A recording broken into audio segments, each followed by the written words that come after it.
ಶ್ರೀಮದ್ವಿದ್ಯಾವಾರಿಧಿತೀರ್ಥಗುರುಭ್ಯೋ ನಮಃ. ಭಾವಿ ಸಮೀರ ಶ್ರೀಮದ್ವಾದಿರಾಜತೀರ್ಥಗುರು ಸಾರ್ವಭೌಮರ ರುಜುತ್ವದ ಕುರಿತ ಚರ್ಚೆಯಲ್ಲಿ ಪರಮತ ಖಂಡನೆಯ ಭಾಗ ನಡೀತಾ ಇದೆ. ಮಾಹುಲಿ ಆಚಾರ್ಯರು ನಮ್ಮ ಶ್ರೀಮದ್ ಭಾವಿ ಸಮೀರರ ಮೇಲೆ ಮಾಡಿರ್ತಕ್ಕಂತಹ ಎಲ್ಲ ಆಕ್ಷೇಪಗಳಲ್ಲಿ ಅತ್ಯಂತ ಕುತ್ಸಿತವಾದ, ಸಜ್ಜನರ ಮನಸ್ಸಿಗೆ, ವೈಷ್ಣವರ ಮನಸ್ಸಿಗೆ ಅಪಾರ ದುಃಖವನ್ನು ಕೊಡ್ತಕ್ಕಂತಹ ಆಕ್ಷೇಪ ರಾಜರಲ್ಲಿ ವಾಸ್ತವ ವಿದ್ಯಾ ದಾರಿದ್ರ್ಯವಿದೆ ಅಂತ ಹೇಳೋದು. ಅದರ ಆ ದುರ್ವಾದದ ಮೂಲೋತ್ಪಾಟನೆಯಾದದ್ದನ್ನು ನಾವು ಕಂಡಿದ್ದೇವೆ. ಸ್ವಯಂ ರಾಜರ ವಾಕ್ಯ ವಾಗ್ದಾರಿದ್ರ್ಯಂ ನ ವಿದ್ಯತೆ ಅನಂತ ಶ್ಲೋಕ್ಯ ಹೋ ಭವೇತ್ ಅಂತ ಹೇಳಿ, ನನ್ನ ಗ್ರಂಥಾಧ್ಯಯನ ಮಾಡುವವರಿಗೇನೆ ವಾಗ್ದಾರಿದ್ರ್ಯವಿರೋದಿಲ್ಲ, ಅನಂತ ಶ್ಲೋಕ ರಚನಾ ಮಾಡುವ ಸಾಮರ್ಥ್ಯ ಬರ್ತದೆ, ಅನಂತನನ್ನ ಕೀರ್ತನ ಮಾಡುವ ಸಾಮರ್ಥ್ಯ ಬರ್ತದೆ ಅಂತ ರಾಜರು ಹೇಳಿದ್ದಾರೆ. ಹೀಗಾಗಿ ರಾಜರಲ್ಲಿ ವಿದ್ಯಾದಾರಿದ್ರ್ಯವಿಲ್ಲ ಮತ್ತು ರಾಜರ ಗ್ರಂಥಗಳಿಗೆ ಭಾರತೀ ದೇವಿಯರು ಅಭಿಮಾನಿನಿಯರು ಅಂತ ನಮ್ಮ ಶ್ರೀ ಸುರೋತ್ತಮ ತೀರ್ಥ ಗುರುರಾಜರು ತಿಳಿಸಿದ್ದಾರೆ. ಶ್ರೀಮಠ್ ಟೀಕಾಕೃತ್ಪಾದರ ಗ್ರಂಥಗಳಿಗೆ ಭಾರತೀ ದೇವಿಯರು ಸನ್ನಿಧಾನವನ್ನು ನೀಡಿದ್ದಾರೆ. ಆ ಗ್ರಂಥದಲ್ಲಿ ಭಾರತೀ ದೇವಿಯರ ಸನ್ನಿಧಾನವಿದೆ, ಅದಕ್ಕಾಗಿ ಪರಮಮಾನ್ಯ. ಆದರೆ ರಾಜರ ಗ್ರಂಥಗಳಿಗೆ ಸಾಕ್ಷಾತ್ ಭಾರತೀ ದೇವಿಯರು ಅಭಿಮಾನಿನಿ ಅನ್ನುವಂತಹ ಮಾತನ್ನು ನಾವು ಕೇಳಿದೆವು. ಭಾರತೀ ದೇವಿಯಿಂದ ಅಭಿಮನ್ಯಮಾನವಾದ ಗ್ರಂಥವನ್ನು ರಚನೆ ಮಾಡುವವರಲ್ಲಿ ವಿದ್ಯಾ ದಾರಿದ್ರ್ಯವಿರಲಿಕ್ಕೆ ಸಾಧ್ಯವಿಲ್ಲ. ಸೂರ್ಯನಲ್ಲಿ ಕತ್ತಲೆ ಇರಲಿಕ್ಕೆ ಸಾಧ್ಯವೇನು? ಸಾಧ್ಯವಿಲ್ಲ ಅನ್ನೋದನ್ನು ಅರ್ಥ ಮಾಡಿಕೊಂಡೆವು. ಮತ್ತು ರಾಜರ ಗ್ರಂಥಗಳನ್ನು ದೇವತೆಗಳೂ ಅಪೇಕ್ಷೆ ಪಡ್ತಾರೆ ಅನ್ನೋದನ್ನು ಸಾಕ್ಷಾತ್ ರಾಜರು ತಿಳಿಸಿದ್ದಾರೆ. ಅಮರೈಹಿ ಚಾರ್ಥ್ಯಂ ಸುರಮಂಡಲೀಶು ಮಹಿತಃ ಅಂತ ಹೇಳಿ. ಹೀಗಾಗಿ ಅವರಲ್ಲಿ ವಿದ್ಯಾ ದಾರಿದ್ರ್ಯವಿರಲಿಕ್ಕೆ ಸಾಧ್ಯವಿಲ್ಲ ಅನ್ನುವುದನ್ನು ನಾವು ಸ್ಪಷ್ಟವಾಗಿ ಮನಗಂಡೆವು. ಅದರ ಜೊತೆಯೊಳಗೆ ಅಪರೋಕ್ಷ ಜ್ಞಾನಿಗಳಿಗೆ ಎಂದಿಗೂ ವಿದ್ಯಾ ದಾರಿದ್ರ್ಯವಿರುವುದಿಲ್ಲ ಅನ್ನುವುದನ್ನು ಸಹಿತ, ಸರ್ವೇಪಿ ಪುರುಷಾರ್ಥಾಸ್ಯು, ಸಕಲ ಪುರುಷಾರ್ಥಗಳಿಂದ ಭರಿತರು, ಸಂಪದ್ಭರಿತರು ಅಪರೋಕ್ಷ ಜ್ಞಾನಿಗಳು. ಅವರನ್ನು ಆಶ್ರಯಿಸಿ ಸಜ್ಜನರು ತಮ್ಮ ದುಃಖಾದಿಗಳನ್ನು ನೀಗಿಸಿಕೊಳ್ತಾರೆ ಅಂತ ಆಚಾರ್ಯರು ದ್ವಾದಶ ಸ್ತೋತ್ರದಲ್ಲಿ ತಿಳಿಸಿ ಹೇಳ್ತಾರೆ. ದುಃಖವನ್ನು ಕಳೆದುಕೊಳ್ತಾರೆ ಅಂತ, ಆಶ್ರಿತ್ಯ ಯಾನಪಿ ಸಮೇತ್ಯ ಇತ್ಯಾದಿಯಾಗಿ. ಹೀಗಾಗಿ ಅಂತಹ ಮಹಾಪರೋಕ್ಷ ಜ್ಞಾನಿಗಳಾದಂತಹ ರಾಜರ ಬಳಿಗೆ ಸಹಿತ ಆ ವಿದ್ಯಾ ದಾರಿದ್ರ್ಯ ಅನ್ನುವಂತಹ ಶಬ್ದ ಹತ್ತಿರ ಬರಲಿಕ್ಕೆ ಸಾಧ್ಯವಿಲ್ಲ ಅನ್ನೋದನ್ನು ಅರ್ಥ ಮಾಡಿಕೊಂಡೆವು. ಎಲ್ಲದಕ್ಕಿಂತ ಮುಖ್ಯವಾಗಿ ವಿದ್ಯಾ ದಾರಿದ್ರ್ಯ ದೋಷೇಣ ದುಃಖೀ ತತ್ಸೈನ್ಯ ಭಿಕ್ಷುಕ ಅನ್ನುವ ಮಾತು ಹರಿಭಕ್ತರ ಉಪದೇಶ ಪ್ರಕರಣದಲ್ಲಿ ಬಂದಿದೆ. ಹರಿಭಕ್ತರಿಗೆ ಉಪದೇಶ ಮಾಡ್ತಾ ಇದ್ದಾರೆ ಅಂತ ಸಾಕ್ಷಾತ್ ರಾಜರ ಅನುಜರಾದಂತಹ ಶ್ರೀ ಸುರೋತ್ತಮ ತೀರ್ಥ ಗುರುರಾಜರು ತಿಳಿಸಿದ್ದಾರೆ. ಹೀಗಾಗಿ ವಿದ್ಯಾ ದಾರಿದ್ರ್ಯ ಅಂತನ್ನೋದು ರಾಜರ ಬಳಿ ಸಹಿತ ಬರಲಿಕ್ಕೆ ಸಾಧ್ಯವಿಲ್ಲ ಅನ್ನೋದನ್ನು ನಾವು ಅರ್ಥ ಮಾಡಿಕೊಂಡೆವು. ಶ್ರೀಮದ್ ಭಾವಿ ಸಮೀರರ ಮೇಲೆ ಇವರು ಯಾವ ಕಲಂಕವನ್ನು ಹೊರಿಸಲಿಕ್ಕೆ ಬಂದಿದ್ರಲ್ಲ, ವಾಸ್ತವ ವಿದ್ಯಾ ದಾರಿದ್ರ್ಯವಿದೆ ರಾಜರಲ್ಲಿ ಅಂತ ಯಾವ ಕಸವನ್ನು ಹಾಕಲಿಕ್ಕೆ ಬಂದಿದ್ರಲ್ಲ, ಆ ಕಸ ನಿರ್ದೋಷರಾದ, ರುಜುಪುಂಗವರಾದ, ಆಖ್ಯಾನದಲ್ಲಿ ತಿಳಿಸಿದ ಹಾಗೆ ನಿಸ್ಸಂಗರಾದ ನಮ್ಮ ರಾಜರ ಬಳಿ ಸಹಿತ ಬರಲಿಕ್ಕೆ ಸಾಧ್ಯವಾಗಿಲ್ಲ. ಶ್ರೀಮದಾಚಾರ್ಯರ, ಶ್ರೀಮಠ್ ಟೀಕಾಕೃತ್ಪಾದರ, ಶ್ರೀಮದ್ ಭಾವಿ ಸಮೀರರ ಮತ್ತು ಶ್ರೀ ಸುರೋತ್ತಮ ತೀರ್ಥ ಗುರುರಾಜರ ವಾಕ್ಯಗಳು ಆ ಕ್ರಮದಲ್ಲಿ ಅದನ್ನು ಖಂಡನೆ ಮಾಡಿಬಿಟ್ಟಿವೆ. ಅವರ ಆ ಕುತ್ಸಿತ ಪುಸ್ತಕದಲ್ಲಿ ಮಾತ್ರ ಆ ಕಸ ಇತ್ತು.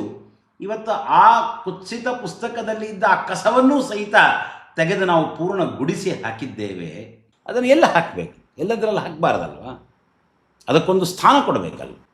ಆ ಸ್ಥಾನವನ್ನು ಈ ದಿವಸ ವಾಸ್ತವ ವಿದ್ಯಾ ದಾರಿದ್ರ್ಯಕ್ಕೆ ಒಂದು ಶಾಶ್ವತವಾದಂತಹ ಸ್ಥಾನವನ್ನು ಈ ದಿವಸ ತೋರಿಸಿಕೊಡ್ತೇನೆ. ಮಾಹುಲಿ ಆಚಾರ್ಯರಿಗೆ ಇಂಗ್ಲೀಷ್ ಬಹಳ ಇಷ್ಟ ಅಲ್ವಾ? ಇಂಗ್ಲೀಷ್ನಲ್ಲೊಂದು ಮಾತಿದೆ, give someone a taste of their own medicine ಅಂತ ಅಂದ್ಬಿಟ್ಟು.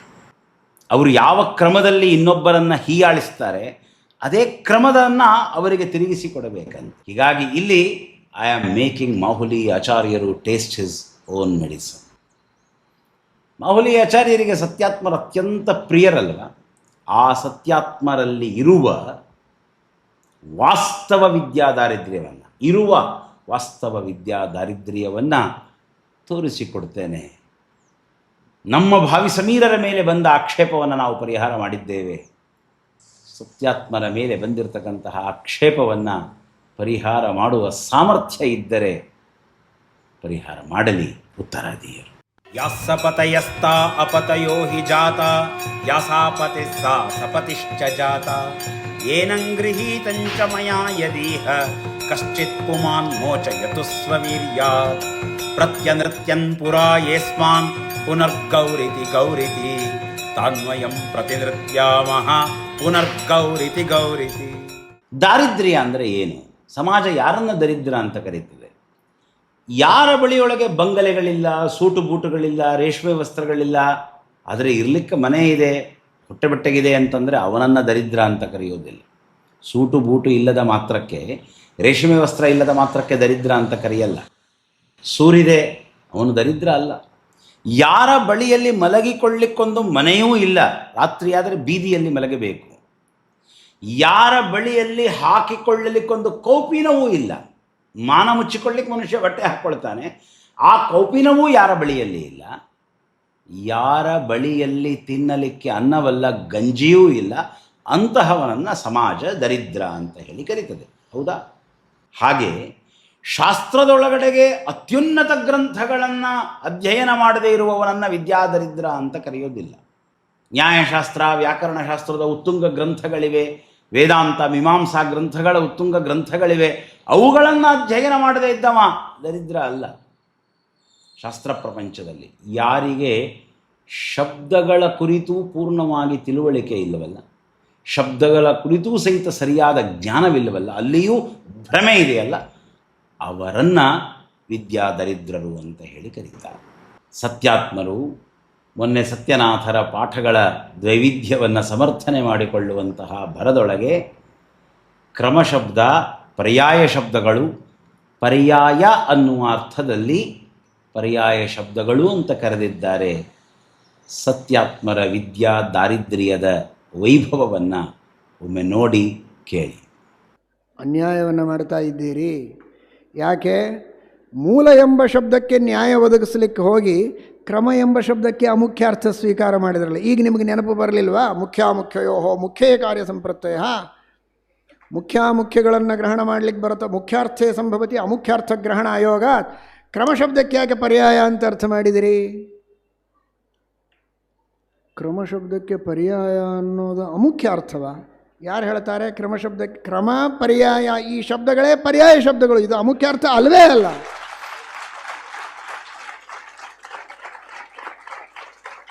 ಅದು ಅಮುಖ್ಯ ಅರ್ಥವೇ ಅಲ್ಲ. ಯುಗಪತ್ ಪರ್ಯಾಯೇಣ ಭವಂತಿ.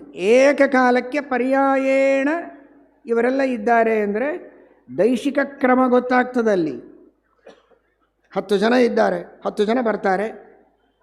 ಯುಗಪದ ಆಗಚ್ಚಂತಿ, ಕ್ರಮೇಣ ಆಗಚ್ಚಂತಿ. ಹೇಳಿ ಅರ್ಥ ಹೇಳಿ. ಯುಗಪದ ಆಗಚ್ಚಂತಿ, ಕ್ರಮೇಣ ಆಗಚ್ಚಂತಿ. ದೈಶಿಕ ಕ್ರಮವನ್ನು ಹೇಳುತ್ತದೆ. 10 ಜನ ಸಾಲಾಗಿ ಬರ್ತಾ ಇದ್ದಾರೆ ಅಂತ ಅರ್ಥ. ಕ್ರಮ ಎಂಬ ಶಬ್ದಕ್ಕೆ ಪರ್ಯಾಯ ಎಂಬ ಅರ್ಥದಲ್ಲಿ ಪ್ರಯೋಗ ಇದೆ. ಏಕತ್ರ ತಿಷ್ಠಂತಿ, ಪರ್ಯಾಯೇಣ ತಿಷ್ಠಂತಿ. ಒಂದೇ ಸ್ಥಾನದ ಮೇಲೆ ಒಂದೇ ಒಂದು ಪೀಠ ಇದೆ, ಇದೇ ಪೀಠದ ಮೇಲೆ ಎಲ್ಲರೂ ಕೂಡ್ತಾರೆ, ಕ್ರಮೇಣ ಕೂಡ್ತಾರೆ. ಏನರ್ಥ ಅಲ್ಲಿ? ಪರ್ಯಾಯೇಣ ಕೂಡ್ತಾರೆ. ಇವತ್ತು ಸುಪ್ರಸಿದ್ಧವಾದ ಪರ್ಯಾಯದ ಕ್ರಮ ಏನಿದೆ, ಯಾವ ಆಧಾರದ ಮೇಲಿದೆ? ಪೀಠ ಒಂದೇ ಸರ್ವಜ್ಞ ಪೀಠ ಅಲ್ಲಿರೋದು, ಅದನ್ನು ಪರ್ಯಾಯ ಪೀಠ ಅಂತ ಕರೀತಾರೆ. ಕ್ರಮ ಅಂತ ಅರ್ಥ ಅಲ್ವಾ? ಅದನ್ನು ಕ್ರಮವಾಗಿ ಎಲ್ಲರೂ ಪರ್ಯಾಯವನ್ನು ಮಾಡ್ತಾರೆ ಅಂತ ಹೇಳ್ತಾರೋ ಇಲ್ವೋ? ಹಾಗಾದರೆ ಪರ್ಯಾಯ ಅನ್ನುವುದಕ್ಕೆ ಕ್ರಮ ಅನ್ನುವ ಅರ್ಥ, ಅಥವಾ ಕ್ರಮ ಎಂಬ ಶಬ್ದಕ್ಕೆ ಪರ್ಯಾಯ ಎಂಬ ಅರ್ಥ ಇದೆ. ಅದು ಮುಖ್ಯಾರ್ಥವೇ, ಅದು ಅಮುಖ್ಯಾರ್ಥ ಅಲ್ಲ. ಅದು ಉತ್ತರಾದಿಯರಿಗೆ ನಾನು ಸ್ಪಷ್ಟವಾದ ಸೂಚನೆಯನ್ನು ಈಗಲೇ ನೀಡುತ್ತೇನೆ. ನಾನಿಲ್ಲಿ ಸತ್ಯನಾಥರ ವ್ಯಾಖ್ಯಾನದ ಮೇಲೆ ಆಕ್ಷೇಪ ಮಾಡ್ತಾ ಇಲ್ಲ, ಅದರ ಬಗ್ಗೆ ಚರ್ಚೆಯನ್ನು ಮಾಡ್ತಾ ಇಲ್ಲ. ಸತ್ಯನಾಥರು ಕ್ರಮೇಣ ಅನ್ನುವುದಕ್ಕೆ ಪರ್ಯಾಯೇಣ ಅಂತ ಅರ್ಥವನ್ನು ಹೇಳಿದ್ದಾರೆ. ಪ್ರಾಕರಣಿಕ ಅರ್ಥ ಅಂತ ಅದನ್ನು ಸಮರ್ಥನೆ ಮಾಡಿದ್ದರೆ ಆಗ್ತಿತ್ತು, ವಿವರಿಸ್ತೇನೆ ನಾನು ಅದನ್ನು ಸಹಿತ.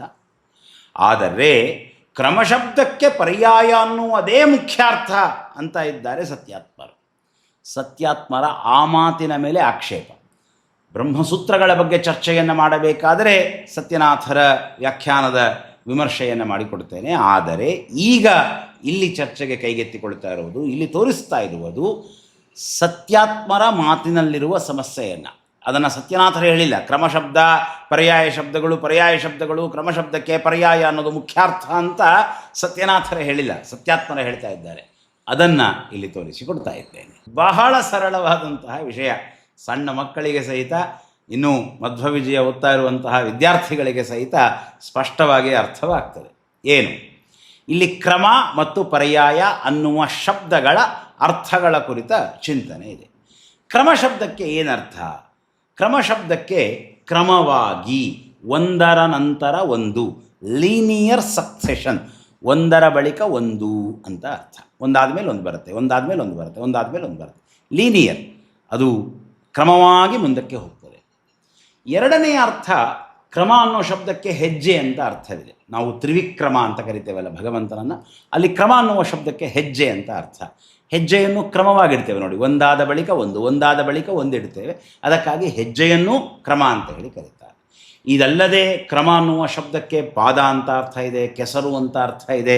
ಕ್ರಮ ಅನ್ನುವಂತಹ ಶಬ್ದಕ್ಕೆ ಕಲ್ಪ, ವಿಧಾನ, ಪದ್ಧತಿ. ಅಯಂ ಕ್ರಮ, ಶಾಸ್ತ್ರೀಯವಾದ ಕ್ರಮ, ದೇವರ ಪೂಜಾ ಮಾಡುವಂತಹ ಕ್ರಮ ಅಂದಾಗ ಅಲ್ಲಿ ಕಲ್ಪ ಅನ್ನುವಂತಹ ಅರ್ಥ. ಸ್ವಯಂ ಭಗವಂತನಿಗೆ ಕ್ರಮ ಅನ್ನುವಂತಹ ಹೆಸರಿದೆ, ವಿಕ್ರಮ ಕ್ರಮ ಅಂತ ವಿಷ್ಣು ಸಹಸ್ರನಾಮದಲ್ಲಿ ಹೇಳ್ತೇವೆ. ಹೀಗಾಗಿ ಕ್ರಮ ಅನ್ನುವ ಶಬ್ದಕ್ಕೆ ಎಲ್ಲ ಅರ್ಥವಿದೆ. ಅದೆಲ್ಲವೂ ಇಲ್ಲಿ ಅಪ್ರಸ್ತುತ.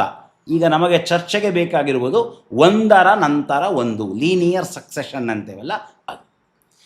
ಈ ಕ್ರಮ ಶಬ್ದ ಏನಿದೆ, ಈ ಕ್ರಮ ಶಬ್ದ ಉಪಸರ್ಗಗಳ ಜೊತೆಯಲ್ಲಿ ಸೇರಿದಾಗ ವಿಭಿನ್ನವಾದ ಬೇರೆಯ ಅರ್ಥಗಳನ್ನು ಸಹಿತ ನೀಡ್ತದೆ. ಆಕ್ರಮ ಅಂದರೆ ಆಕ್ರಮಣ ಅಂತ ಹೇಳಿ ಅರ್ಥ, ಅತಿಕ್ರಮ ಅಂದರೆ ದಾಟುವುದು, ಅತಿಕ್ರಮಿಸುವುದು ಅಂತ ಅರ್ಥ, ಅನುಕ್ರಮ ಅಂದರೆ ಇದೆ, ಒಂದರ ನಂತರ ಒಂದು ಅನ್ನುವುದು ಅರ್ಥ, ವಿಕ್ರಮ ಅಂದರೆ ವಿಶಿಷ್ಟವಾದ ಬಲ, ಕ್ರಮ ಅನ್ನುವ ಶಬ್ದಕ್ಕೆ ಬಲ ಅಂತಲೂ ಅರ್ಥವಿದೆ, ವಿಕ್ರಮ ಅಂದರೆ ವಿಶಿಷ್ಟವಾದಂತಹ ಬಲ ಅಂತ ಹೇಳಿ ಅರ್ಥ, ಪರಾಕ್ರಮ ಅಂದರೆ ಪರರ ಮೇಲೆ ಮಾಡುವ ಆಕ್ರಮ, ಪರರ ಶತ್ರುಗಳ ಮೇಲೆ ಆಕ್ರಮಣ ಮಾಡುವುದೇನಿದೆಯಲ್ಲ ಅದು ಪರಾಕ್ರಮ ಅಂತ ಹೇಳಿ ಕರೆಸಿಕೊಳ್ತದೆ. ಉಪಕ್ರಮ ಅಂದರೆ ಆರಂಭ ಮಾಡೋದು, ಉತ್ಕ್ರಮ ಅಂದರೆ ಊರ್ಧ್ವಕ್ರಮ, ಮೇಲ್ಭಾಗಕ್ಕೆ ಮುಂದುವರಿಯುವಂಥದ್ದು, ಅಸೆಂಡಿಂಗ್ ಆರ್ಡರ್ ಅಂತೇವಲ್ಲ ಅದು ಉತ್ಕ್ರಮ. ವ್ಯುತ್ಕ್ರಮ ಅಂತಂದರೆ ವ್ಯತ್ಯಸ್ತ ಕ್ರಮ, ಡಿಸೆಂಡಿಂಗ್ ಅಂತೀವಲ್ಲ ಅದು ವ್ಯುತ್ಕ್ರಮ. ಸಂಕ್ರಮ ಅಂದರೆ ಸಮೀಚೀನವಾದ ಕ್ರಮ, ಒಂದು ಗಣಿತದ ಪ್ರಕ್ರಿಯೆಯ ಪ್ರಕಾರ ನಡೆಯುವಂಥದ್ದು. ನಾವು ಸಂಕ್ರಾಂತಿ ಅಂತೇವೆ ನೋಡಿ, ಅದು ಸಂಕ್ರಮಣ, ಅದು ಸಮೀಚೀನವಾದ ಕ್ರಮ, ಲೆಕ್ಕಾಚಾರಕ್ಕೆ ತಕ್ಕ ಹಾಗೆ ಅಲ್ಲಿ ಸಂಕ್ರಮಣವಾಗ್ತದೆ. ಪರಿಕ್ರಮ ಅಂದರೆ ಪ್ರದಕ್ಷಿಣೆ ಅಂತ ಅರ್ಥ, ನಿಷ್ಕ್ರಮ ಅಂದರೆ ಹೊರಡೋದು ಅಂತ ಅರ್ಥ. ಹೀಗೆ ಕ್ರಮಶಬ್ದ ಉಪಸರ್ಗಗಳ ಜೊತೆಯಲ್ಲಿ ಸೇರಿ ಅನೇಕ ಅರ್ಥಗಳನ್ನು ಕೊಡುತ್ತದೆ. ಆದರೆ ಪರ್ಯಾಯ ಅನ್ನುವ ಶಬ್ದಕ್ಕೆ ಏನು ಅರ್ಥ ಇದೆಯಲ್ಲ ಆ ಅರ್ಥವನ್ನು ಕೊಡೋದಿಲ್ಲ. ಪರ್ಯಾಯ ಶಬ್ದದ ಅರ್ಥವೇನು? ಪರ್ಯಾಯ ಅನ್ನುವಂತಹ ಶಬ್ದಕ್ಕೆ ಪರ್ಯಾಯೋವಸರೆ ಕ್ರಮೇ, ಪರ್ಯಾಯ ಅವಸರ ಕ್ರಮ ಅಂತ ಅರ್ಥ ಇದೆ. ಪರ್ಯಾಯ ಕ್ರಮ ಶಬ್ದಗಳು ಪರ್ಯಾಯ ಶಬ್ದಗಳು. ನೋಡಿ, ಕ್ರಮ ಪರ್ಯಾಯ ಶಬ್ದಗಳ ಅರ್ಥದ ಚಿಂತನೆ ನಡೀತಾ ಇದೆ, ಸ್ಪಷ್ಟವಾಗಿ ಅರ್ಥ ಮಾಡಿಕೊಳ್ಳ್ರಿ. ಪರ್ಯಾಯ ಅಂದ್ರೇನು? ಅವಸರ ಅನ್ನೋದು ಮೊದಲಿಗೆ, ಪಾಳಿ ಏನಂದರೆ ಕಾಲಿಕವಾದ ಅವಕಾಶ ಅಂತ ಹೇಳಿ ಕರೀತಾರೆ. ಮೈ ಟರ್ನ್, ಯುವರ್ ಟರ್ನ್ ಅಂತೇವಲ್ಲ ನಾವು, ಟರ್ನ್ಸಲ್ಲಿ ಕೆಲಸ ಮಾಡ್ತಾರೆ, ಪಾಳಿ ಅಂತೇವೆ ನೋಡಿ, ಅದು ಪರ್ಯಾಯ ಅನ್ನುವಂತಹ ಶಬ್ದಕ್ಕೆ ಅರ್ಥ. ಹಾಗೆ ಒಬ್ಬರ ಬದಲು ಮತ್ತೊಬ್ಬರು, ಆಲ್ಟರ್ನೇಟಿವ್ ಅಂತ ಏನು ನಾವು ಬಳಸ್ತೇವೆ ಅದೂ ಸಹಿತ ಪರ್ಯಾಯ ಅನ್ನುವಂತಹ ಶಬ್ದಕ್ಕೆ. ಅನುವೃತ್ತಮಾನ ಕ್ರಮ, ಒಂದು ಸೈಕ್ಲಿಕ್ ಆದಂತಹ ಸಕ್ಸೆಷನ್, ಸೈಕ್ಲಿಕ್ ಆದ ರೊಟೇಷನ್. ಶ್ರೀಮದ್ ಉಡುಪಿಯ ಪರ್ಯಾಯವನ್ನೇ ಸತ್ಯಾತ್ಮರು ಸಹಿತ ದೃಷ್ಟಾಂತವನ್ನಾಗಿ ನೀಡಿದ್ದಾರೆ. ಅಲ್ಲಿರುವುದೇನು? Cyclic succession. ಇರುವುದೊಂದೇ ಪೀಠ, ಸರ್ವಜ್ಞ ಪೀಠ. ಆ ಸರ್ವಜ್ಞ ಪೀಠದಲ್ಲಿ ಅಷ್ಟಮಠಾಧೀಶರು ಬಂದು ಕೊಡ್ತಾರೆ, ಪರ್ಯಾಯವಾಗಿ ಕೊಡ್ತಾರೆ. ಒಬ್ಬರು ಕುಳಿತಾಗ ಮತ್ತೊಬ್ಬರು ಕೊಡುವ ಹಾಗಿಲ್ಲ. ಹಾಗೆ 8 ಜನ ಮಠಾಧೀಶರು ಪರ್ಯಾಯವಾಗಿ ಕೊಡ್ತಾರೆ. ಸೈಕ್ಲಿಕ್ ಸಕ್ಸೆಷನ್, ಸೈಕ್ಲಿಕ್ ರೊಟೇಷನ್ ಅಂತ ಹೇಳಿ ಅದಕ್ಕೆ ಅರ್ಥ. ಅದರ ಜೊತೆಯೊಳಗೆ ಪರ್ಯಾಯ ಶಬ್ದದ ಪ್ರಧಾನ ಅರ್ಥ ಅದೊಂದು ಸಿನನಿಮ್, ಪರ್ಯಾಯ ಅಂತ ಕರಿತೇವಲ್ಲ, ಈ ಶಬ್ದ ಸಮಾನಾರ್ಥಕವಾಗಿದೆ ಅಂತ. ಜಲ ಮತ್ತು ಅಂಬು ಇವೆರಡೂ ಸಹಿತ ಕನ್ನಡದೊಳಗೆ ಸಮಾನಾರ್ಥಕ ಪದಗಳು ಅಂತ ಕರಿತೇವೆ ನಾವು. ಸಮಾನಾರ್ಥಕ ಪದ ಅಂತಂದರೆ ಏನರ್ಥ? ಪರ್ಯಾಯ ಶಬ್ದ. ಹೀಗಾಗಿ ಪರ್ಯಾಯ ಅನ್ನೋದಕ್ಕೂ ಕೂಡ ಸಮಾನಾರ್ಥಕ ಅನ್ನುವಂತಹ ಅರ್ಥವಿದೆ. ಆ ಅರ್ಥ ಬಂದದ್ದು ಹೇಗೆ ಅಂತ ಸಹಿತ ಶ್ರಮ ಟೀಕಾಕೃತ್ತಾದರೂ ವಿವರಿಸ್ತಾರೆ. ಅದ್ಭುತವಾಗಿದೆ, ಈ ವಿಷಯವೇ ಬಹಳ ಸುಂದರವಾಗಿದೆ, ಕೇಳೋಣ. ಇನ್ನು ಮೂರನೆಯ ಅರ್ಥ ಕ್ರಮ. ಕ್ರಮ ಶಬ್ದದ ಏನು ಪೂರ್ವಾಪರಾವಸ್ಥಾನ, ಲೀನಿಯರ್ ಸಕ್ಸೆಷನ್, ಒಂದರ ನಂತರ ಒಂದು, ಒಂದರ ನಂತರ ಒಂದು ಅಂತ ಏನರ್ಥ ಇದೆ, ಆ ಅರ್ಥವೂ ಪರ್ಯಾಯ ಶಬ್ದಕ್ಕಿದೆ. ಪರ್ಯಾಯ ಶಬ್ದಕ್ಕೆ ಸಮಾನಾರ್ಥಕ ಪದ ಅಂತ ಅರ್ಥವಿದೆ. ಪರ್ಯಾಯ ಶಬ್ದಕ್ಕೆ in terms, alternative, cyclic succession ಅಂತ ಹೇಳಿ ಅರ್ಥ. ಪರ್ಯಾಯ ಶಬ್ದಕ್ಕೆ ಕ್ರಮ, ಕ್ರಮ ಶಬ್ದಕ್ಕೆ ಏನು ಅರ್ಥವಿದೆಯಲ್ಲ, ಒಂದರ ನಂತರ ಒಂದು ಅಂತ ಆ ಅರ್ಥವಿದೆ. ಇದಲ್ಲದೆ ಪರ್ಯಾಯಕ್ಕೆ ನಿರ್ಮಾಣ, ಪ್ರಕಾರ ಇತ್ಯಾದಿ ಅರ್ಥಗಳು ಇವೆ. ಇಲ್ಲಿ ಈಗ ಅದು ಅಪ್ರಸ್ತುತ. ಹೀಗೆ ಪರ್ಯಾಯ ಮತ್ತು ಕ್ರಮ ಶಬ್ದಗಳ ಅರ್ಥಗಳಿವೆ. ಇವೆರಡೂ ಸಹಿತ ಯಾವ ಅರ್ಥದಲ್ಲಿ ಇವು ಪರ್ಯಾಯವಾಗ್ತವೆ? ಎರಡು ಶಬ್ದಗಳು ಪರ್ಯಾಯವಾಗಬೇಕಾದರೆ ಒಂದು ಅರ್ಥದಲ್ಲಿ. ಈಗ ಉದಾಹರಣೆ ತೆಗೆದುಕೊಳ್ಳಿ. ರಶ್ಮಿ ಅನ್ನುವಂತಹ ಶಬ್ದವಿದೆ, ಕಿರಣ ಅಂತ ಅರ್ಥ. ಶೀತರಶ್ಮಿ ಅಂತ ನಾವು ಚಂದ್ರನನ್ನು ಕರಿತೇವೆ. ಶೀತರಶ್ಮಿ ಅಂತ ಚಂದ್ರನನ್ನು ಕರೆಯೋದು ಹೇಗೆ? ಕಿರಣ, ತಂಪಾದ ಕಿರಣಗಳುಳ್ಳವರು ಚಂದ್ರದೇವರು ಅಂತ ಅರ್ಥ ಅದಕ್ಕೆ. ಈ ರಶ್ಮಿ ಅನ್ನುವಂತಹ ಶಬ್ದ ಕಿರಣ ಅನ್ನುವ ಅರ್ಥವನ್ನು ನೀಡ್ತಾ ಇದೆಯಲ್ಲ, ಅದೇ ಅರ್ಥವನ್ನು ಗೋ ಶಬ್ದ ನೀಡ್ತದೆ. ಕಿರಣ ಅನ್ನುವ ಅರ್ಥದಲ್ಲಿ ರಶ್ಮಿ ಮತ್ತು ಗೋ ಈ ಎರಡೂ ಶಬ್ದಗಳು ಸಮಾನಾರ್ಥಕ ಪದಗಳು. ಶೀತರಶ್ಮಿ, ಶೀತಗುಹು ಅಂತ ಹೇಳಿ ಸಂಸ್ಕೃತದಲ್ಲಿ ಪ್ರಯೋಗವಿದೆ. ಶೀತಗು ಅಂತ ಕರೆದೆವು. ಗು ಅಂದರೆ ಶೀತವಾದ ಗೋ, ಕಿರಣ ಉಳ್ಳವರು ಚಂದ್ರದೇವರು ಶೀತಗು. ಶೀತಗು ಅಂದರೂ ಒಂದೇ ಅರ್ಥ, ಶೀತರಶ್ಮಿ ಅಂದರೂ ಒಂದೇ ಅರ್ಥ. ಈಗ ನಾವು ತಿಳಿಯಬೇಕಾದ ವಿಷಯವೇನು? ರಶ್ಮಿ ಶಬ್ದಕ್ಕೆ ಗೋ ಶಬ್ದ ಪರ್ಯಾಯ. ಗೋ ಶಬ್ದ ಹಸು ಅಂತೂ ಅರ್ಥವನ್ನು ಹೇಳ್ತದೆ. ನಾವು ಶೀತಧೇನು ಅಂತ ಕರೆಯಕ್ಕಾಗ್ತದೇನು? ಕರೀತಾರೆ ಯಾರಾದರೂ? ವಿದ್ಯೆ ಇದ್ದವರು ಯಾರಾದರೂ ಶೀತರಶ್ಮಿಯನ್ನು ಶೀತಧೇನು ಅನ್ನುವ ಶಬ್ದದಿಂದ ಕರೀತಾರಾ? ಸತ್ಯಾತ್ಮರು ಕರೆದಿದ್ದಾರೆ. ಕ್ರಮ ಶಬ್ದ, ಪರ್ಯಾಯ ಶಬ್ದ ಯಾವ ಅರ್ಥದಲ್ಲಿ ಪರ್ಯಾಯ? ಕ್ರಮ ಅನ್ನುವ ಅರ್ಥದಲ್ಲಿ ಪರ್ಯಾಯ. ಲೀನಿಯರ್ ಸಕ್ಸೆಷನ್, ಒಂದರ ನಂತರ ಒಂದು, ಒಂದರ ನಂತರ ಒಂದು ಅನ್ನುವ ಅರ್ಥದಲ್ಲಿ ಅವು ಪರ್ಯಾಯ. ಪರ್ಯಾಯ ಅನ್ನುವ ಅರ್ಥದಲ್ಲಿ, ಟರ್ನ್ಸ್ ಅನ್ನುವಂತಹ ಅರ್ಥದಲ್ಲಿ ಅವರೇನು ಶ್ರೀಮದ್ ಉಡುಪಿಯ ಪರ್ಯಾಯದ ವ್ಯವಸ್ಥೆಯನ್ನು ಉದಾಹರಣೆ ನೀಡ್ತಾ ಇದ್ದಾರೆ. ಆ ಸೈಕ್ಲಿಕ್ ರೊಟೇಷನ್ ಅನ್ನುವಂತಹ ಅರ್ಥದೊಳಗೆ, ಟರ್ನ್ಸ್ ಅನ್ನುವ ಅರ್ಥದೊಳಗೆ, ಆಲ್ಟರ್ನೇಟಿವ್ ಅನ್ನುವ ಅರ್ಥದಲ್ಲಿ ಕ್ರಮ ಮತ್ತು ಪರ್ಯಾಯ ಶಬ್ದಗಳು ಪರ್ಯಾಯ ಶಬ್ದಗಳಲ್ಲ. ಸತ್ಯಾತ್ಮರ ಮಾತನ್ನು ಮತ್ತೊಮ್ಮೆ ಕೇಳಿ. ಕ್ರಮ ಶಬ್ದಕ್ಕೆ ಪರ್ಯಾಯ ಅನ್ನೋದು ಮುಖ್ಯಾರ್ಥ ಅಂತ ಹೇಳ್ತಾ ಇದ್ದಾರೆ, ಕೇಳಿ. ಅಂದರೆ ಟೀಕಾಕೃತ್ಪಾದರು ಕ್ರಮೇಣ ಅಂದಿದ್ದಾರೆ. ಕ್ರಮೇಣ ಅನ್ನುವುದಕ್ಕೆ ಅರ್ಥ ಏನು? ಪರ್ಯಾಯೇಣ ಅಂತ ಅರ್ಥ. ಎರಡಕ್ಕೂ ಮೂಲತ್ವ, ಮುಖ್ಯವಾದ ಮೂಲತ್ವವೇ ಇದೆ. ಮುಖ್ಯವಾದ ಮೂಲತ್ವವನ್ನು ಎರಡಕ್ಕೆ ಹೇಗೆ ಹೊಂದಿಸೋದು? ಕ್ರಮೇಣ, ಪರ್ಯಾಯೇಣ ಹೊಂದಿಸಿ. ಒಂದು ಪಾಠದಲ್ಲಿ ಒಂದು ಮೂಲ, ಇನ್ನೊಂದು ಪಾಠದಲ್ಲಿ ಇನ್ನೊಂದು ಮೂಲ ಅಂತ ಹೊಂದಿಸಿ ಅಂತ.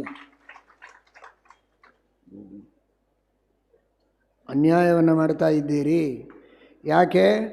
ಮೂಲ ಎಂಬ ಶಬ್ದಕ್ಕೆ ನ್ಯಾಯ ಒದಗಿಸಲಿಕ್ಕೆ ಹೋಗಿ ಕ್ರಮ ಎಂಬ ಶಬ್ದಕ್ಕೆ ಅಮುಖ್ಯಾರ್ಥ ಸ್ವೀಕಾರ ಮಾಡಿದ್ರಲ್ಲ. ಈಗ ನಿಮಗೆ ನೆನಪು ಬರಲಿಲ್ವಾ? ಮುಖ್ಯಾಮುಖ್ಯಯೋಹೋ ಮುಖ್ಯೇ ಕಾರ್ಯ ಸಂಪ್ರತ್ಯಯ. ಮುಖ್ಯಾಮುಖ್ಯಗಳನ್ನು ಗ್ರಹಣ ಮಾಡಲಿಕ್ಕೆ ಬರುತ್ತಾ ಮುಖ್ಯಾರ್ಥೇ ಸಂಭವತಿ ಅಮುಖ್ಯಾರ್ಥ ಗ್ರಹಣ ಆಯೋಗ. ಕ್ರಮ ಶಬ್ದಕ್ಕೆ ಯಾಕೆ ಪರ್ಯಾಯ ಅಂತ ಅರ್ಥ ಮಾಡಿದಿರಿ? ಕ್ರಮ ಶಬ್ದಕ್ಕೆ ಪರ್ಯಾಯ ಅನ್ನೋದು ಅಮುಖ್ಯ ಅರ್ಥವ? ಯಾರು ಹೇಳ್ತಾರೆ? ಕ್ರಮ ಶಬ್ದಕ್ಕೆ ಕ್ರಮ, ಪರ್ಯಾಯ ಈ ಶಬ್ದಗಳೇ ಪರ್ಯಾಯ ಶಬ್ದಗಳು. ಇದು ಅಮುಖ್ಯ ಅರ್ಥ ಅಲ್ವೇ ಅಲ್ಲ.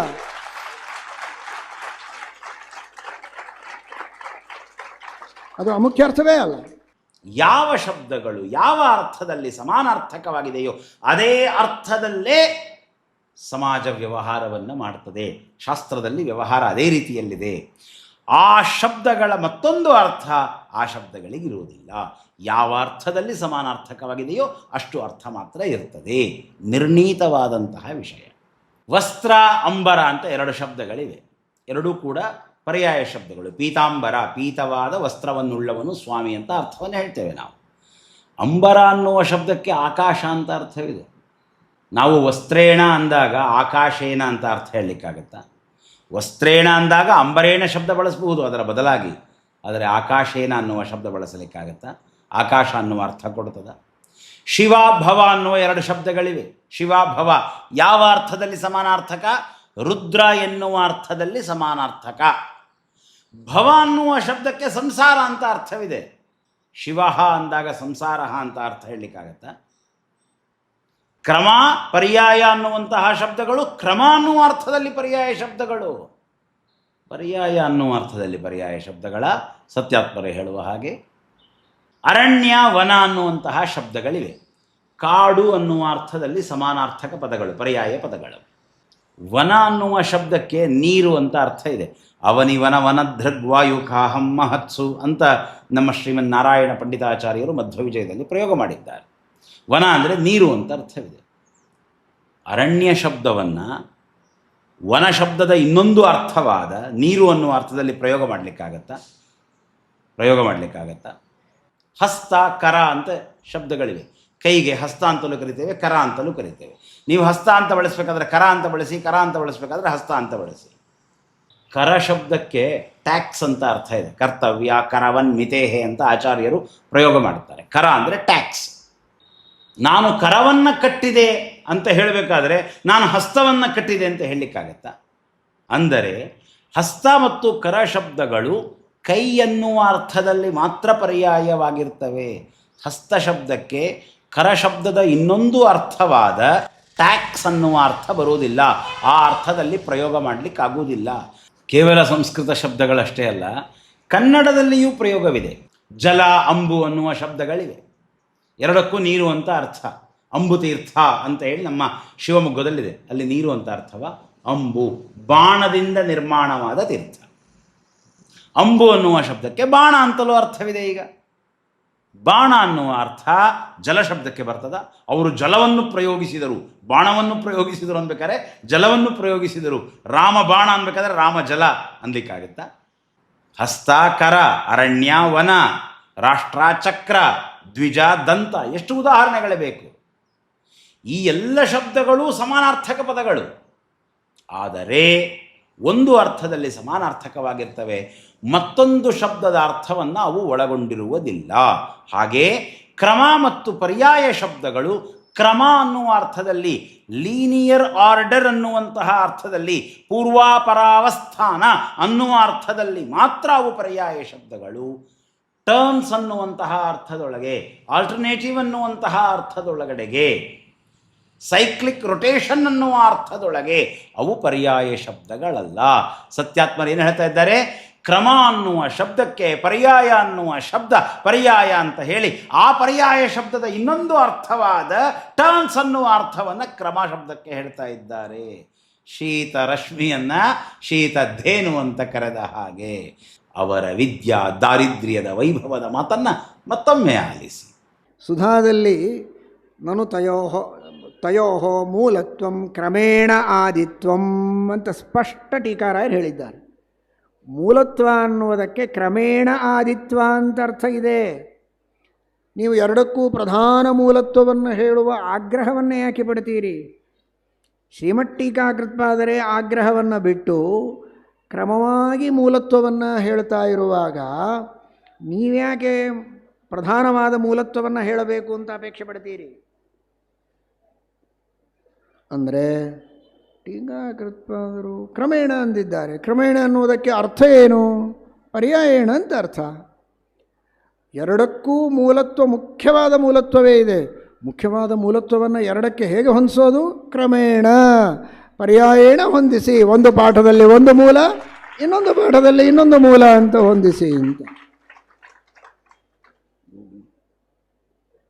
ಅನ್ಯಾಯವನ್ನು ಮಾಡ್ತಾ ಇದ್ದೀರಿ. ಯಾಕೆ? ಮೂಲ ಎಂಬ ಶಬ್ದಕ್ಕೆ ನ್ಯಾಯ ಒದಗಿಸಲಿಕ್ಕೆ ಹೋಗಿ ಕ್ರಮ ಎಂಬ ಶಬ್ದಕ್ಕೆ ಅಮುಖ್ಯ ಅರ್ಥ ಸ್ವೀಕಾರ ಮಾಡಿದ್ರಲ್ಲ. ಈಗ ನಿಮಗೆ ನೆನಪು ಬರಲಿಲ್ವಾ? ಮುಖ್ಯಾಮುಖ್ಯಯೋ ಮುಖ್ಯೇ ಕಾರ್ಯ ಸಂಪ್ರತ್ಯಯ.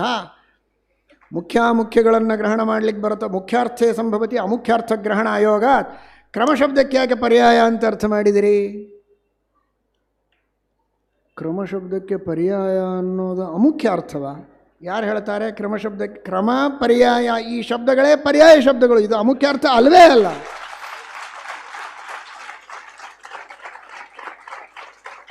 ಅದು ಅಮುಖ್ಯಾರ್ಥವೇ ಅಲ್ಲ. ಇವತ್ತು ಸುಪ್ರಸಿದ್ಧವಾದ ಪರ್ಯಾಯದ ಕ್ರಮ ಏನಿದೆ, ಯಾವ ಆಧಾರದ ಮೇಲಿದೆ? ಪೀಠ ಒಂದೇ ಸರ್ವಜ್ಞ ಪೀಠ ಅಲ್ಲಿರೋದು, ಅದನ್ನು ಪರ್ಯಾಯ ಪೀಠ ಅಂತ ಕರೀತಾರೆ. ಕ್ರಮ ಅಂತ ಅರ್ಥ ಅಲ್ವಾ? ಅದನ್ನು ಕ್ರಮವಾಗಿ ಎಲ್ಲರೂ ಪರ್ಯಾಯವನ್ನು ಮಾಡ್ತಾರೆ ಅಂತ ಹೇಳ್ತಾರೋ ಇಲ್ವೋ? ಹಾಗಾದರೆ ಪರ್ಯಾಯ ಅನ್ನುವುದಕ್ಕೆ ಕ್ರಮ ಅನ್ನುವ ಅರ್ಥ ಅಥವಾ ಕ್ರಮ ಎಂಬ ಶಬ್ದಕ್ಕೆ ಪರ್ಯಾಯ ಎಂಬ ಅರ್ಥ ಇದೆ. ಅದು ಮುಖ್ಯಾರ್ಥವೇ, ಅದು ಅಮುಖ್ಯಾರ್ಥ ಅಲ್ಲ. ಅದು ಪರ್ಯಾಯ ಅನ್ನುವ ಶಬ್ದಕ್ಕೆ ಕ್ರಮ ಅಂತ ಅರ್ಥವಿದೆ. ಪರ್ಯಾಯೋವ ಸರೇ ಕ್ರಮೆ ಅಂತ ಪರ್ಯಾಯ ಶಬ್ದಕ್ಕೆ ಕ್ರಮ ಅನ್ನುವ ಅರ್ಥವಿದೆ ಅಂತ ಅಮರಕೋಶ, ಮೇದಿನೀಕೋಶ, ವಿಶ್ವಕೋಶ ಎಲ್ಲ ಕೋಶದಲ್ಲೂ ಹೇಳಿದ್ದಾರೆ. ತಚ್ಚ ಅಭಿಧಾನ ಪ್ರಯೋಗಾಭ್ಯಾಮ್ ಅಂತ ನಮ್ಮ ಶ್ರೀಮದ್ ಟೀಕಾಕೃತ್ಪಾದರು ಹೇಳಿರುವುದರಿಂದ ಅಭಿಧಾನವಿದೆ, ಪ್ರಯೋಗವೂ ಇದೆ. ಸಾಕ್ಷಾತ್ ಶ್ರೀಮದ್ ಬ್ರಹ್ಮಸೂತ್ರಗಳಲ್ಲೇನೆ ಪ್ರಯೋಗ ಇದೆ. ಓಂ ಪರ್ಯಾಯಾದ ಪ್ಯವಿರೋಧೋ ವಿಕಾರಾದಿಭ್ಯ ಓಂ ಅನ್ನುವಂತಹ ಸೂತ್ರದೊಳಗೆ ಪರ್ಯಾಯಾತ್ ಅನ್ನುವಂತಹ ಶಬ್ದಕ್ಕೆ ಶ್ರೀಮದ್ ತಂತ್ರದೀಪಿಕಾದಲ್ಲಿ ಶ್ರೀಮದ್ ರಾಘವೇಂದ್ರ ತೀರ್ಥಗುರು ಸಾರ್ವಭೌಮರು ಕ್ರಮಾತ್ ಅಂತಲೇ ಅರ್ಥವನ್ನು ಹೇಳ್ತಾರೆ. ಪರ್ಯಾಯಾತ್ ಕ್ರಮಾತ್ ಅಂತಲೇ ಅರ್ಥವನ್ನು ಹೇಳ್ತಾರೆ. ಭಾಷ್ಯ ದೀಪಿಕಾಚಾರ್ಯರು ಅದೇ ಅರ್ಥವನ್ನು ಹೇಳ್ತಾರೆ. ಉತ್ತರಾದೀಯ ವ್ಯಾಖ್ಯಾನಗಳಿವೆ. ತತ್ವಪ್ರಕಾಶಿಕಾದಲ್ಲಿ ಆ ಶಬ್ದ ಬಂದಾಗ ಬಿದರಹಳ್ಳಿ ವ್ಯಾಖ್ಯಾನವಾಗಲಿ ಅಥವಾ ತಾಮ್ರಪರ್ಣಿ ವ್ಯಾಖ್ಯಾನವಾಗಲಿ ಅವೆರಡರಲ್ಲೂ ಪರ್ಯಾಯಾತ್ ಕ್ರಮಾತ್ ಅಂತಲೇ ಅರ್ಥವನ್ನು ಬರೆದಿದ್ದಾರೆ. ಏನರ್ಥ ಅಲ್ಲಿ? ಕ್ರಮವಾಗಿ, ಒಂದರ ನಂತರ ಒಂದು. ಅಲ್ಲಿರುವ ವಿಷಯವೇನು? ಒಂದು ದೇಹದ ನಂತರ ಮತ್ತೊಂದು ದೇಹ ಬರ್ತದೆ, ಮತ್ತೊಂದು ದೇಹದ ನಂತರ ಇನ್ನೊಂದು ದೇಹ ಬರ್ತದೆ, ಪರಿಮಾಣಗಳು ಬದಲಾಗ್ತಾ ಹೋಗ್ತವೆ ಅಂತ ಹೇಳಿ ಒಂದರ ನಂತರ ಒಂದು ದೇಹದ ಕ್ರಮವನ್ನು ಹೇಳ್ತಾ ಇದ್ದಾರೆ. ನಮಗೆ ದೇಹ ಟರ್ನ್ಸಲ್ಲಿ ಬರ್ತದೋ, ದೇಹ ಕ್ರಮವಾಗಿ ಬರ್ತದೋ. ಈ ದೇಹ ಮುಗಿದ ಮೇಲೆ ಇನ್ನೊಂದು ದೇಹ, ಆ ದೇಹ ಮುಗಿದ ಮೇಲೆ ಮತ್ತೊಂದು ದೇಹ, ಹೆಜ್ಜೆಯ ಹಾಗೆ ಒಂದರ ನಂತರ ಒಂದು, ಒಂದರ ನಂತರ ಒಂದು ನಮಗೆ ಬರ್ತಾ ಹೋಗುತ್ತೆ. ಅಲ್ಲಿ ಪರ್ಯಾಯ ಶಬ್ದವನ್ನು ಶ್ರೀ ಬ್ರಹ್ಮಸೂತ್ರಗಳಲ್ಲಿ ಶ್ರೀ ವೇದವ್ಯಾಸ ದೇವರು ಪ್ರಯೋಗ ಮಾಡಿದ್ದಾರೆ. ಪರ್ಯಾಯ ಶಬ್ದಕ್ಕೆ ಕ್ರಮ ಅಂತ ಅರ್ಥ ಇದೆ. ಅಂದರೆ ಏನಾಯಿತು? ಲೀನಿಯರ್ ಆರ್ಡರ್ ಅನ್ನುವ ಅರ್ಥವೇ ಇದೆ. ಪರ್ಯಾಯ ಶಬ್ದಕ್ಕೆ ನಾವು ಕ್ರಮ ಅಂತ ಅರ್ಥ ಹೇಳಿದಾಗ ಲೀನಿಯರ್ ಆರ್ಡರ್, ಅಲ್ಲಿ ಸೈಕ್ಲಿಕ್ ರೊಟೇಷನ್ ಅಂತ ಅರ್ಥವಲ್ಲ. ಇನ್ನು ಕ್ರಮ ಶಬ್ದಕ್ಕೆ ಎಲ್ಲಿಯೂ ಸಹಿತ, ಎಲ್ಲೆಲ್ಲಿಯೂ ಸಹಿತ ಪರ್ಯಾಯ ಅಂತ ಪ್ರಯೋಗವಿಲ್ಲ. ಪರ್ಯಾಯ ಅನ್ನುವ ಅರ್ಥದಲ್ಲಿ ಯಾರೂ ಸಹಿತ ಪ್ರಯೋಗವನ್ನು ಮಾಡಿಲ್ಲ. ಉದಾಹರಣೆಗಳನ್ನು ನೀಡ್ತೇನೆ.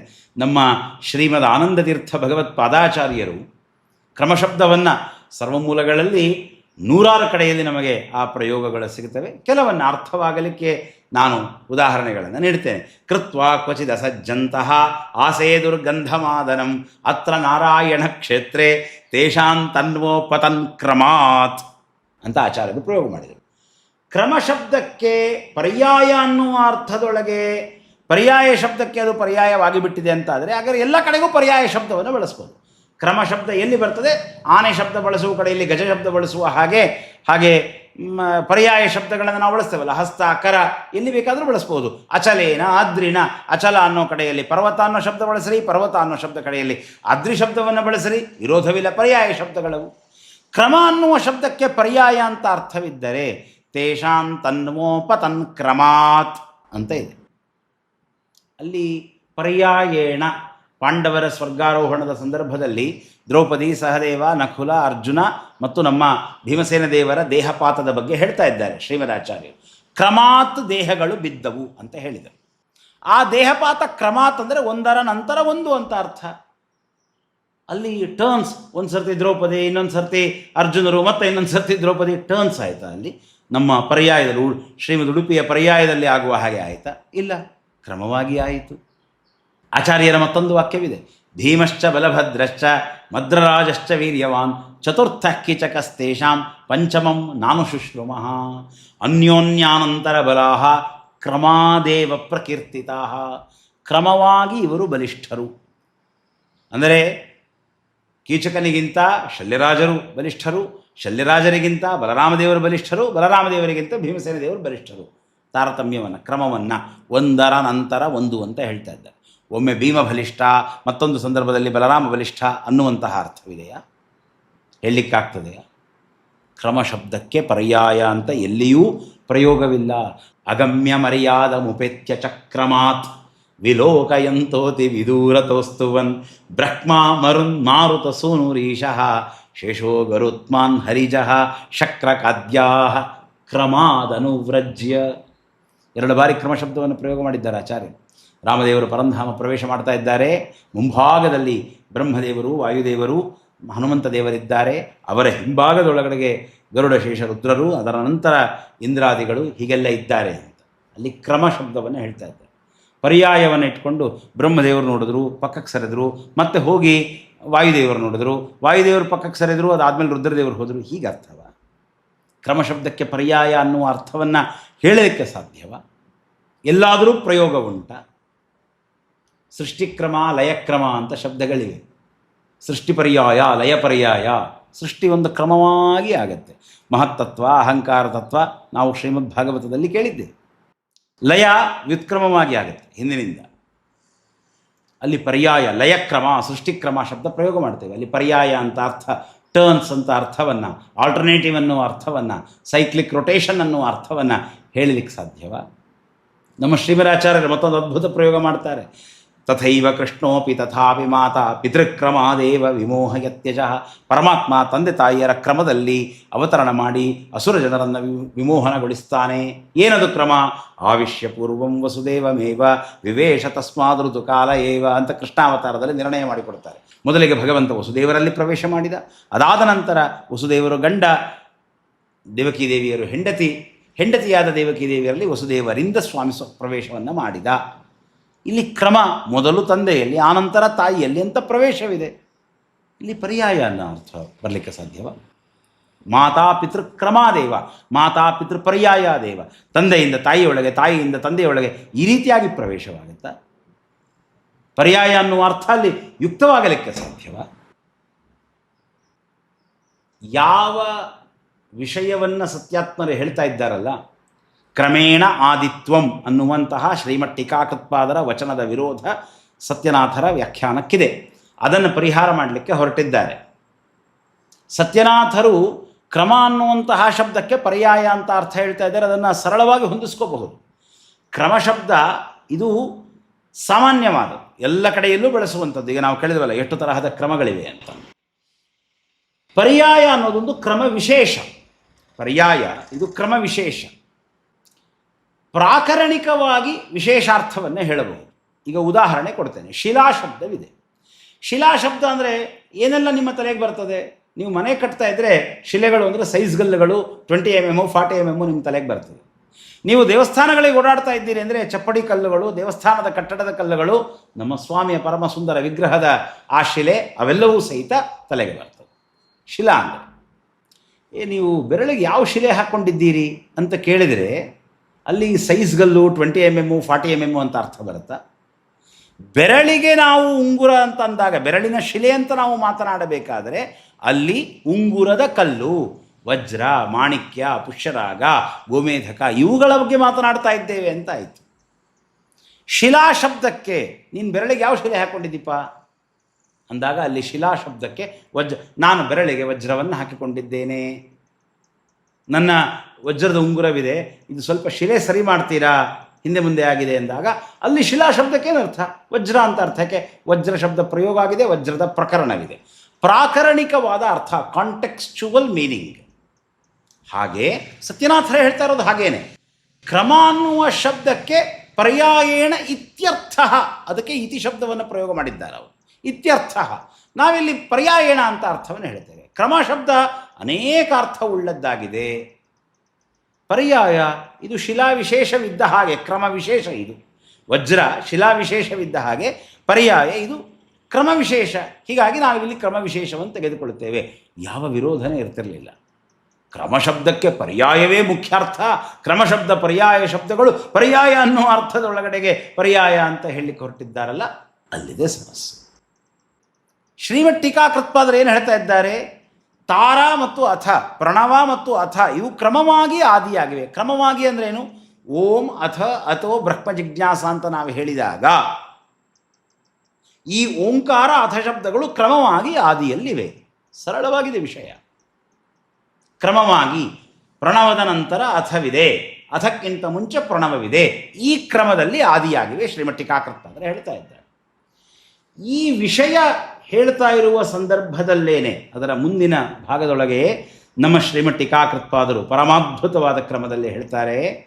ತಾರಾಥ ವಿತ್ಯೇತಾವತಾ ಪೂರ್ಣೆ ಯನ್ ಮೂಲತ್ವಮಿತ್ಯಾಹ ತತೆ ಸೂತ್ರಕಾರಾಂಗೀಕಾರ ಲಿಂಗ ಸೂಚನಂ ಯತ್ಪರ್ಯಾಯಾಂತರಂ ವಿಹಾಯ ಅನಯೋರೇವ ಕ್ರಮಾಂತರಂ ವಿಹಾಯ ಆದಾವೇವ ಉಪಾದಾನಂ ತೇನ ಜಾನೀಮಃ ಜ್ಞಾಪಕತೆಯ ಆದಿಸೂತ್ರಸ್ಯ ಕಾರಕತೆಯ ಸಮಸ್ತಶಾಸ್ತ್ರಸ್ಯ ಚ ಉಪಯೋಗಿತ್ವೇನ ಏತೌ ಸೂತ್ರಕೃತ ವಿವಕ್ಷಿತಾವಿತಿ ಅಂತ ನಮ್ಮ ಶ್ರೀಮಠ್ ಟೀಕಾಕೃತ್ಪಾದರು ಕ್ರಮಾಂತರಂ ವಿಹಾಯ ಆದಾವೇವೋಪಾದಾನಂ ಅಂತ ಕರೆದಿದ್ದಾರೆ. ಕ್ರಮಶಬ್ದಕ್ಕೆ ಪರ್ಯಾಯ ಅನ್ನೋದು ಮುಖ್ಯಾರ್ಥ, ಅಮುಖ್ಯಾರ್ಥವಲ್ಲ. ಕ್ರಮ ಪರ್ಯಾಯ ಶಬ್ದಗಳು ಪರ್ಯಾಯ ಅನ್ನೋ ಅರ್ಥದಲ್ಲಿ ಪರ್ಯಾಯ ಶಬ್ದಗಳು ಅಂತ ಸತ್ಯಾತ್ಮರು ಹೇಳುವಂತೆ ಇದ್ದರೆ, ಕ್ರಮಾಂತರಂ ವಿಹಾಯ ಅನ್ನೋದನ್ನು ಪರ್ಯಾಯಾಂತರಂ ವಿಹಾಯ ಆದಾವೇ ಉಪಾದಾನಂ ಹೇಳಲಿಕ್ಕೆ ಸಾಧ್ಯವ? ಸಕಲ ಉತ್ತರಾದಿಯರು ಮತ್ತೆ ಓದ್ತಾ ಕೂತ್ಕೊಳ್ಳಿ. ನಾವಷ್ಟು ಸುಧಾಮಂಗಳ ಮಾಡಿದ್ದೇವೆ, ಇಷ್ಟು ಸುಧಾಮಂಗಳ ಮಾಡಿದ್ದೇವೆ. ಏನು ಸುಧಾಮಂಗಳ? ಕ್ರಮಾಂತರಂ ವಿಹಾಯ ಆದಾವೇವೋಪಾದಾನಂ ಅನ್ನುವ ಶ್ರೀಮಟ್ಟಿಕಾಕೃತ್ಪಾದರ ಶ್ರೀಮನ್ಯಾಯ ಸುಧಾದ ವಾಕ್ಯಕ್ಕೆ ಪರ್ಯಾಯಾಂತರಂ ವಿಹಾಯ ಆದಾವೇವೋಪಾದಾನಂ ಅಂತ ಅರ್ಥ ಹೇಳಲಿಕ್ಕೆ ಸಾಧ್ಯವ? ಸಕಲ ಉತ್ತರಾದಿಯರು ಪುಸ್ತಕ ತೆಗೆದು ಓದಲಿಕ್ಕೆ ಆರಂಭ ಮಾಡಿ. ಇವೆಲ್ಲವೂ ಪ್ರಯೋಗಗಳನ್ನು ತೋರಿಸಿಕೊಟ್ಟೆ. ಕ್ರಮಶಬ್ದ ಪರ್ಯಾಯ ಶಬ್ದಗಳು ಪರ್ಯಾಯ, turns, alternative, cyclic rotation, cyclic succession ಅನ್ನುವ ಅರ್ಥದಲ್ಲಿ ಪರ್ಯಾಯ ಅಲ್ಲವೇ ಅಲ್ಲ ಅನ್ನುವುದನ್ನು ಪರಿಸ್ಪಷ್ಟವಾಗಿ ತಿಳಿಸಿಕೊಟ್ಟಿದ್ದಾರೆ. ಸತ್ಯಾತ್ಮರ ವಾಸ್ತವ ವಿದ್ಯಾ ದಾರಿದ್ರ್ಯದ ದುರ್ವಾದವನ್ನು ಕ್ರಮಶಬ್ದ ಪರ್ಯಾಯ ಶಬ್ದಗಳು ಟರ್ನ್ಸ್ ಪರ್ಯಾಯ ಅನ್ನುವ ಅರ್ಥದೊಳಗೆ ಪರ್ಯಾಯ ಅಂತೇನು ಹೇಳ್ತಾ ಇದ್ದಾರೆ, ಕ್ರಮಶಬ್ದಕ್ಕೆ ಪರ್ಯಾಯ ಅನ್ನೋದು ಮುಖ್ಯಾರ್ಥ ಅಂತೇನು ಹೇಳ್ತಾ ಇದ್ದಾರೆ, ಆ ದುರ್ವಾದದ ಶಿರಶ್ಛೇದವನ್ನು ಸ್ವಯಂ ಶ್ರೀಮಟ್ಟಿಕಾಕೃತ್ಪಾದರು ಮಾಡಿದ್ದಾರೆ. ಆ ಶ್ರೀಮಟ್ಟಿಕಾಕೃತ್ಪಾದರ ವಾಕ್ಯದ ವೈಭವವನ್ನು ಮುಂದಿನ ಭಾಗದಲ್ಲಿ ತಿಳಿಯೋಣ ಅಂತ ಹೇಳಿ ಗುರುವಂತರ್ಗತ ಶ್ರೀಕೃಷ್ಣಾರ್ಪಣಮಸ್ತು.